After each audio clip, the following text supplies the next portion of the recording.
tarde, boa noite, sejam bem-vindos ao Closer, o podcast para deixar você pertinho da sétima arte.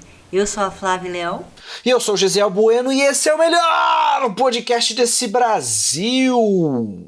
E hoje nós vamos falar sobre mais um grande sucesso. Vamos falar de filmes? Vamos falar de série? Minissérie? É um mistério, mas a Flávia vai nos falar agora sobre o que nós vamos falar hoje.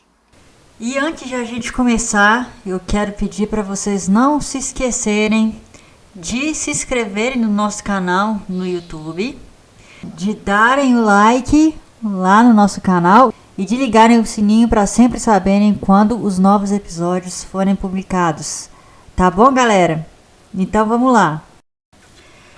Ai, gente, hoje vamos falar de uma série que fez um sucesso assim retumbante na Netflix. Todo mundo só falava nessa série, que é o Beberrena.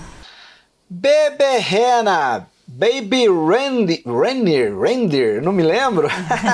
Mas é uma série muito legal, muito interessante, gostei demais da série. E vamos falar agora primeiro sobre o que essa série trata, né? Qual que é o tema que ela aborda. E ela aborda uma coisa muito comum nos dias de hoje, que são os stalkers. Isso mesmo que você ouviu, stalkers. Quem aí que nos ouve que já foi stalkeado por alguém, por uma ex-namorada, por uma paquera, ou então por uma pessoa completamente desconhecida da internet, que fica te seguindo, que curte todas as suas fotos, comenta suas fotos, vive te mandando mensagens, meio beirando ali o abuso? Quem nunca? Você já teve algum stalker, Flávia? Eu, mais ou menos, e você? Eu já tive algumas stalkers e eu vou falar para vocês de uma em particular. Houve um momento em que eu estava solteiríssimo e eu resolvi instalar aquele aplicativo do demônio, também conhecido como Tinder.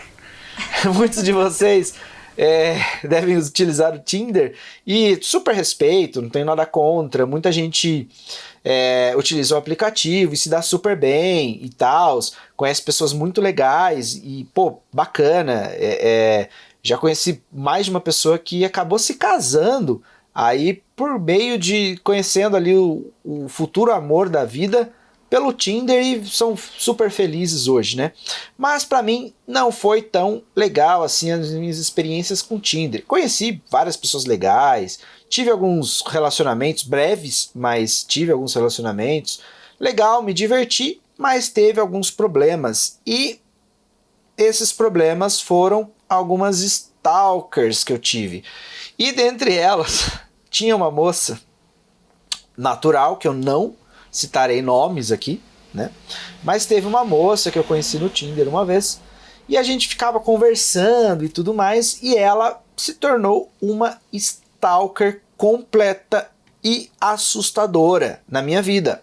Então a menina, ela era meio obcecada, era meio bad vibes, assim. No começo a gente até desenvolveu um assunto legal e tal, teve um diálogo muito interessante. E tudo isso que eu tô falando, galera, tem um paralelo direto com a série, depois a gente vai falar sobre isso. E a gente teve ali um relacionamento, uma conversa inicial bem bacana, só que depois as coisas começaram a degringolar, quando a menina começou a demonstrar sua verdadeira personalidade. E aí eu comecei a perceber que a menina, a impressão que eu tinha é que ela não era uma pessoa meio desocupada, ela tinha muito tempo livre. Então ela stalkeava todas as minhas redes sociais, tudo o que eu fazia ela reagia, ela curtia ou reagia e comentava. E até aí tudo bem, né? No começo, quando você conhece alguém e a pessoa quer demonstrar que está interessada, a gente tem esse código, né? A gente vai, curte ali as fotos, curte os stories, até para a pessoa perceber, ó, tô interessado por você. Só que no caso dela era demais, ela curtia todas as minhas fotos passadas, ela ficava voltando nas minhas fotos antigas e ficava curtindo, comentando. E eu achava aquilo lá um pouquinho perturbador. Não achava natural. E aí ela começava a me mandar mensagem, queria me ver, a gente nunca chegou a se ver pessoalmente, era somente por mensagem.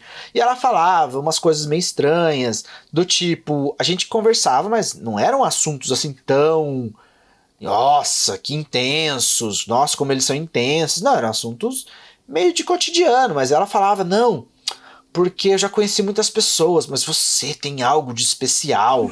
E eu ficava me perguntando, tipo, o que eu tenho de especial? Ou, o que eu demonstrei ter de especial para ela? Porque eu não demonstrei nada. Eu não falei nada demais com ela, eu só tive conversas cotidianas, conversas do dia a dia. E essa menina ficava nessa, até que chegou um ponto que ela falava, não, eu quero te conhecer hoje. Quero te conhecer pessoalmente hoje. E eu falava, ó, hoje não dá, tô fazendo sei lá o quê. Não, dá sim, eu quero ir. Onde você tá? Me fala que eu vou. Eu falei, não, agora eu tô, sei lá, tô dando aula, tô treinando. Não, me fala onde você treina, eu vou ir treinar com você. E aí eu ficava, não é assim que funciona. E aí, nesse papo vai, papo vem, eu tive que eventualmente, né, falar um, né, dar um discurso mais enérgico com ela, não adiantou. E aí eu fui obrigado a bloquear essa menina. Então eu não quero, né, constranger ninguém, não quero citar nomes aqui, mas Rúbia, é você mesmo que eu tô falando, tá? Só pra ficar aí claro. E aí eu tive que bloquear essa menina. E isso traz um paralelo com a série, porque a série ela é muito parecida com isso, pelo menos a premissa inicial.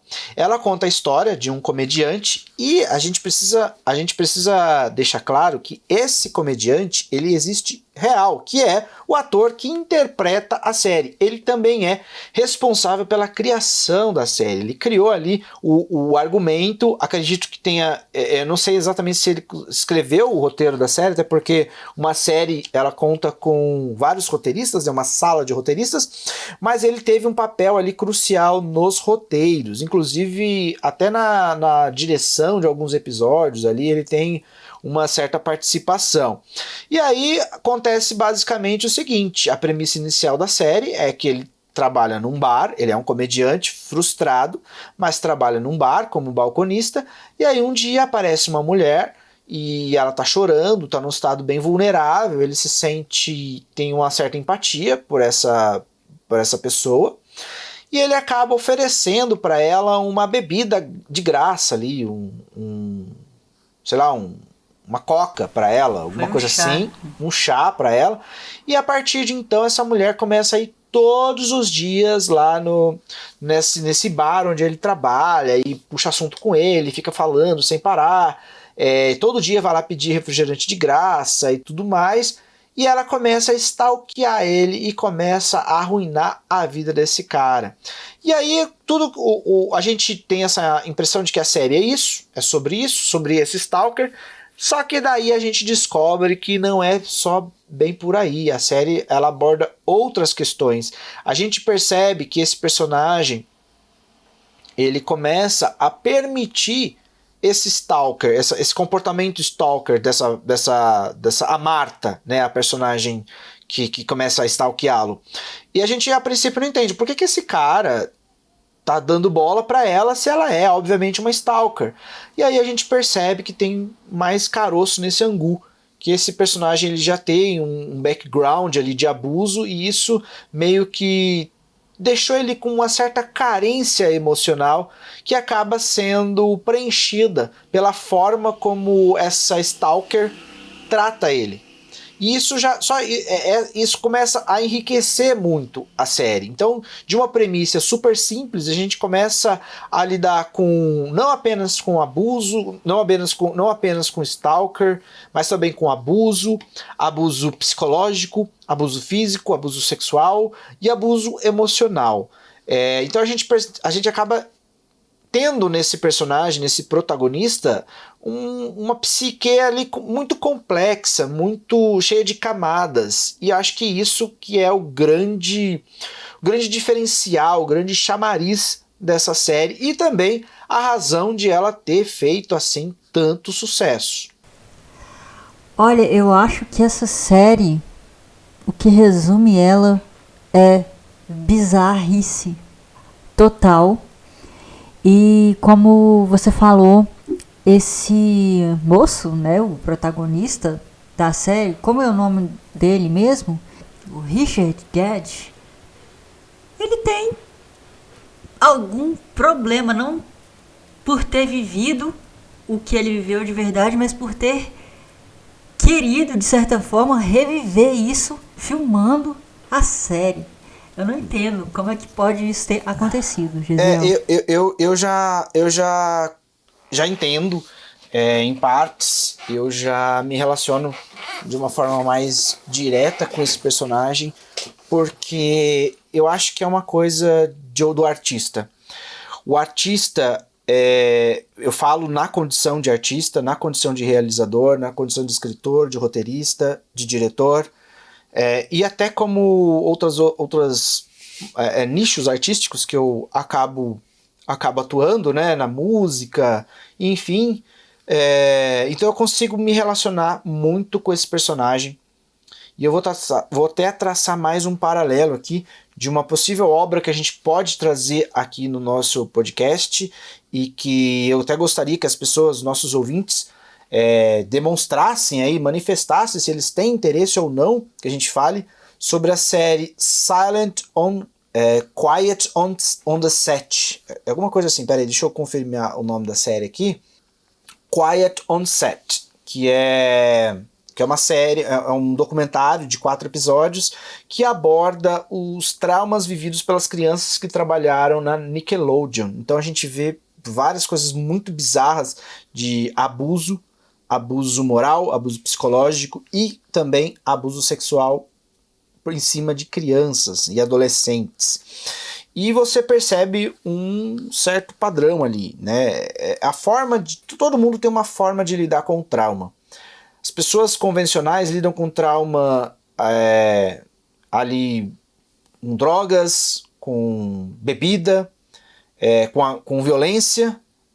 O artista, ele tem uma forma de espiar os seus demônios, vamos dizer assim. Ele lida com os seus traumas por meio da arte. Tá? Não que os artistas não vão lidar de forma destrutiva também, se destroem sim. A gente vê os nossos astros do rock que morreram tão cedo, eram pessoas que tinham traumas e que não souberam lidar com esses traumas e acabaram abusando de substâncias, né, de comportamentos, ali, estilos de vida destrutivos, né, excessos, e acabaram, infelizmente, nos deixando cedo demais. Né? Os nossos ídolos morreram cedo. Então eu entendo. Ele é um comediante, ele é um realizador. Esses traumas não abandonam ele quando ele vai dormir. Esses traumas não abandonam ele quando ele acorda. Eles ficam com ele o tempo todo. Então a forma de ele lidar com esses demônios foi por meio da arte. Então ele escreveu essa história, escreveu essa série e espiou os demônios. É como se, por meio da expressão artística, ele conseguisse dar nome a esse monstro e lidar com esse monstro. Mas a questão é que ele não só escreveu, ele não só pôs pra fora, ele reviveu, ele atuou. Mas é aí que tá. Você acha que ele não revivia durante os dias? Ele já estava revivendo. Ele conseguiu reviver de uma forma que ele tinha controle. Porque quando ele escreve, ele pode mudar. Quando ele escreve, ele pode, a hora que ele não quer escrever mais, ele simplesmente desliga o computador. O episódio da série acaba. Mas o abuso, quando está acontecendo, no momento em que está acontecendo, ele não tem essa opção de desligar.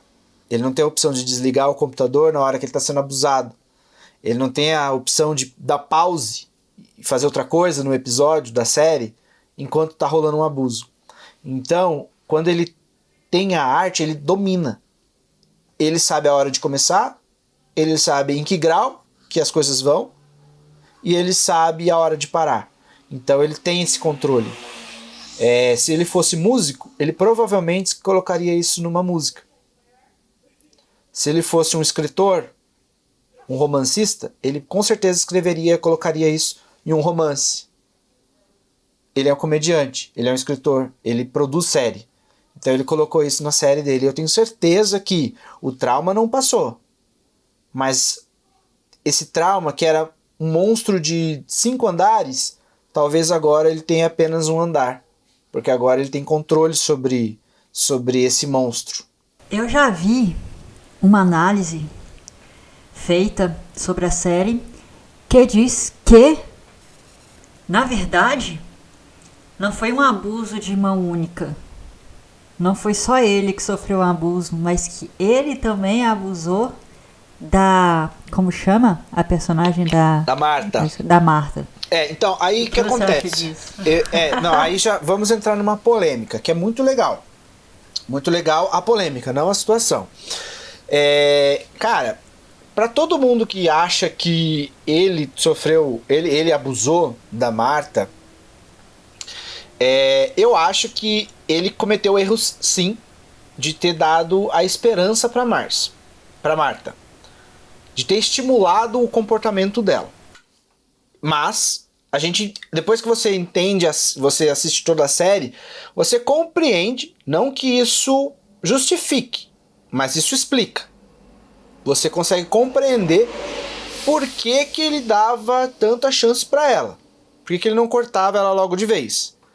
Porque o Stalker, ele te coloca num pedestal.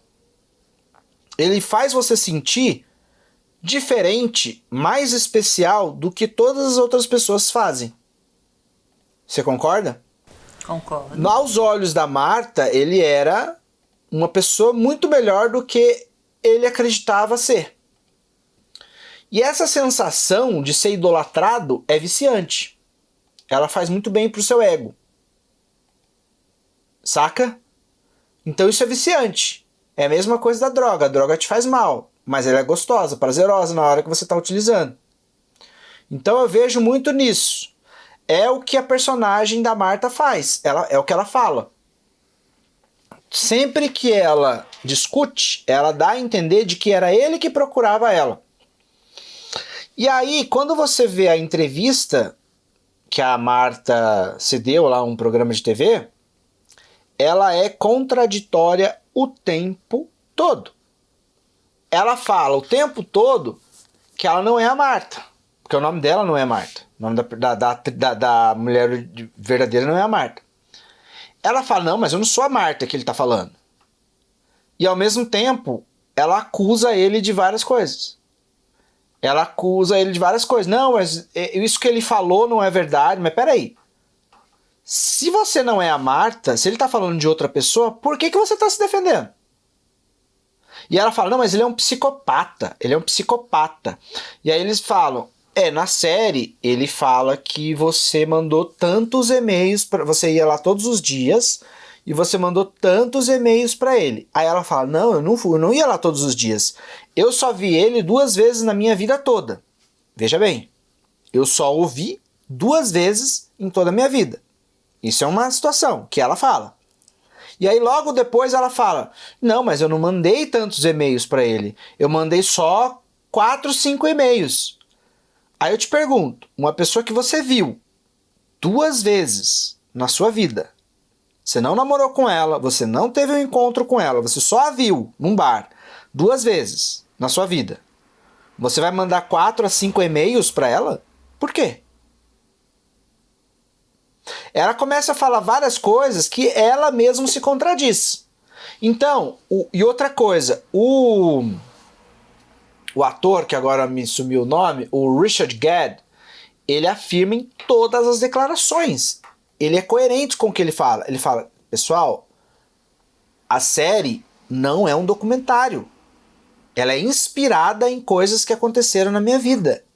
E as coisas que aconteceram na minha vida, em relação com a série, elas não estão 100% iguais e também não estão 100% diferentes.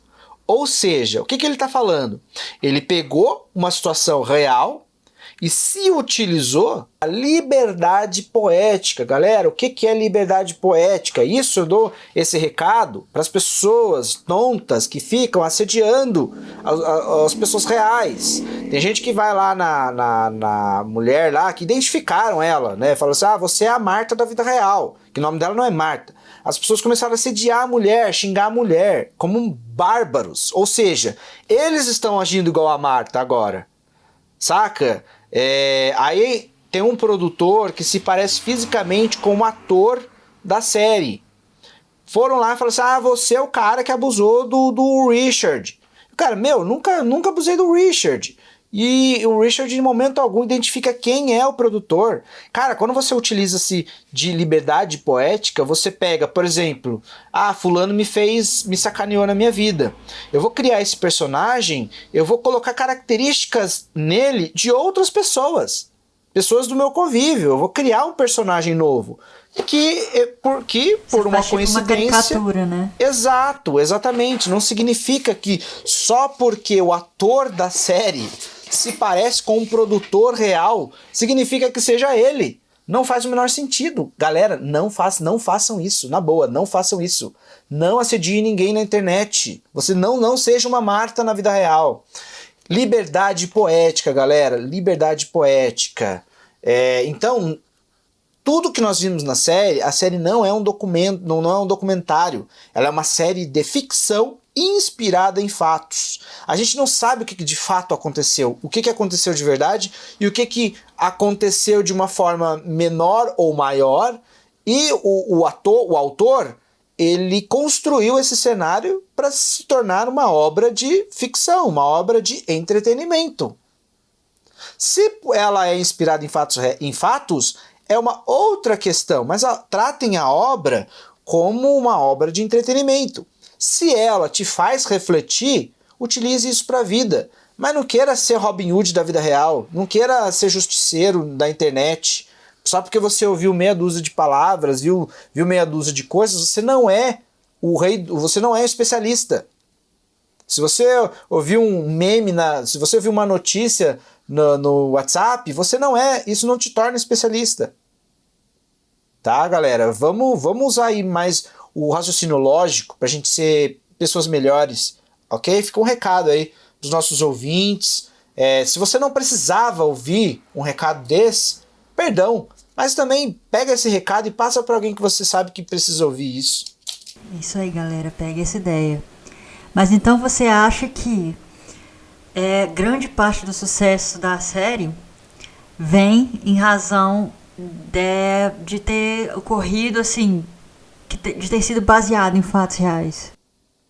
Sim, acredito que isso teve um peso muito grande, mas não só isso. O que acontece é que a série ela é peculiar, é uma série extremamente original e, além de tudo isso, além desses aspectos que por si só já poderiam fazer a série se destacar, ela é muito bem produzida. Isso que eu ia perguntar, da série, porque eu acho que começa muito bem a série, você começa tipo aquele uou, e depois eu acho que ela perde o ritmo, assim, sabe?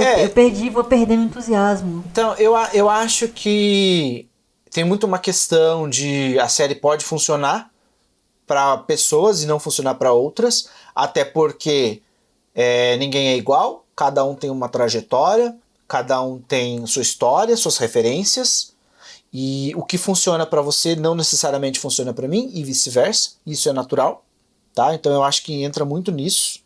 E também tem aquela questão que eu já falei aqui, muitas vezes a gente está assistindo uma parada que a gente está meio cansado, a gente não está num dia bom para assistir e a obra não funciona pra gente naquele momento por causa disso. Então tem vários fatores que podem fazer a série funcionar ou não. Para mim ela funcionou em todo o tempo. Eu não senti nenhuma barriga na série.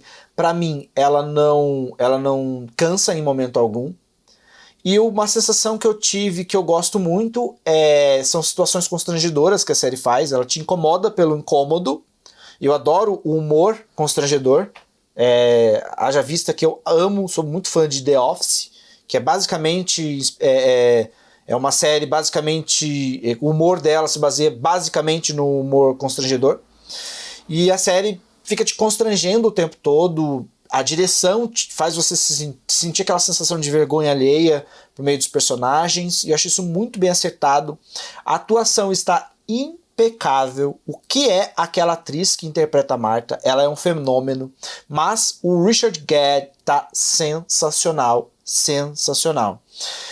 Eu acho que essa série ela tem aspectos psicológicos muito bem embasados. A gente tem, todo mundo tem, em maior ou menor grau, a síndrome de Peter Pan. A gente tem essa coisa de querer ser o herói, de querer ser a vítima, de querer carregar o mundo nas costas. A gente assume o sofrimento. Muitas pessoas que são abusadas, física, moral, psicológica ou sexualmente, muitas delas não acusam. Todo mundo conhece uma história de, nossa, mas você foi abusado, por que você não denunciou? Mas peraí, você demorou tantos anos para denunciar. E é o que acontece, né? Quando o personagem vai lá fazer o boletim na polícia, o policial fala, nossa, mas você demorou tanto tempo para denunciar. Ninguém sabe como que você vai reagir a um tipo de abuso. Muitas vezes você nem percebe que você está sendo abusado. Você percebe depois de um tempo, às vezes mais de um ano. E eu acho que a série me pegou muito nesse aspecto psicológico, eu achei ela muito inteligente, ela me provocou o tempo todo. E ela tem 2 tipos diferentes de abuso. E o abuso da Marta incomoda muito. Só que quando a gente conhece o outro abuso, que é um abuso muito mais monstruoso, muito mais nojento, muito mais asqueroso, a gente fica com saudade da Marta. A gente fala, nossa, volta pra Marta. Eu quero voltar pro abuso que a Marta fazia no personagem. Porque esse segundo abuso que a gente tá vendo em tela, que acontece anterior à Marta, e explica por que o personagem estava nessa carência emocional, é um abuso muito pior. É um abuso muito mais cruel, muito mais nojento do que o abuso que a gente estava conhecendo com a Marta. E aí eu acho que é um ponto de virada que deixa a série muito mais pesada, muito mais forte dramaticamente, e quando a Marta volta, a gente já não odeia mais ela. A gente sente pena dela. Então pois eu acho que como se ela saísse do protagonismo, né? Exatamente. Fica no segundo plano. Fica no segundo plano, e não no segundo plano, na minha opinião, claro, não no segundo plano negativo. No segundo plano, interessante, porque agora a gente é amigo da Marta também. A gente gosta da Marta. A gente se importa com ela. Porque até o começo a gente tem um certo asco dessa personagem. A gente não quer nada com ela. E depois, quando você conhece quem é o real monstro da série, você tá, ok, a gente consegue lidar com a Marta. A Marta é chata, mas a gente lida com ela. Pois é, eu acho que o grande mérito dessa série é mostrar como a gente não conhece a profundidade dos traumas das pessoas, das carências, né? E que dá essa abertura ao abuso. Porque tanto ele quanto ela deram abertura para esse abuso, né? Então eu acho que a série é feliz em mostrar isso. Só acho, ainda você explicou muito bem, mas só acho, ainda não saiu essa sensação de mim de que o começo da série é melhor, sabe? E ela perde pra mim ela perde esse ritmo, sabe? Com o passar dos episódios. Mas é uma série que tem todo o seu mérito e eu acho que o sucesso foi explicado, foi justificado. Concordo completamente. E você aí que está nos ouvindo, já assistiu Bebê Rena? Se não assistiu, vai lá assistir. Nós não demos nenhum spoiler aí que vá atrapalhar a sua experiência. Então vai lá assistir, volta aqui depois, deixa o seu comentário, fala para nós o que você achou da série. Gostou do nosso podcast? Deixa aí um comentário também, fala o que você achou. Fala também pra gente o que você quer ouvir no próximo podcast. Tem alguma série, algum filme, alguma trilogia, alguma saga aí que você gosta muito, que você assistiu ou que você ficou incomodado? Manda pra gente que com certeza vai aparecer aqui nos próximos podcasts. Exatamente, pessoal. Para falar com a gente, você pode deixar um comentário no YouTube. Você pode mandar e-mail pra gente, tá? No contato @ocinemae.com.br. Lembrando a vocês, né, que esse é o nosso site, meu site, que eu sou editora, o site que o Gisiel é redator, e é o nosso melhor canal de comunicação com vocês, além das redes do Cinemae também, né? Então, se vocês gostaram, se vocês tiverem alguma dúvida, se vocês quiserem fazer algum comentário, entre em contato com a gente, que o Gesiel e eu teremos muito prazer em responder vocês. Tá bom? Galera, daqui a 15 dias a gente volta com vocês para mais um episódio do Closer. Até lá. Tchau, tchau. Até a próxima, pessoal. Tchau, tchau.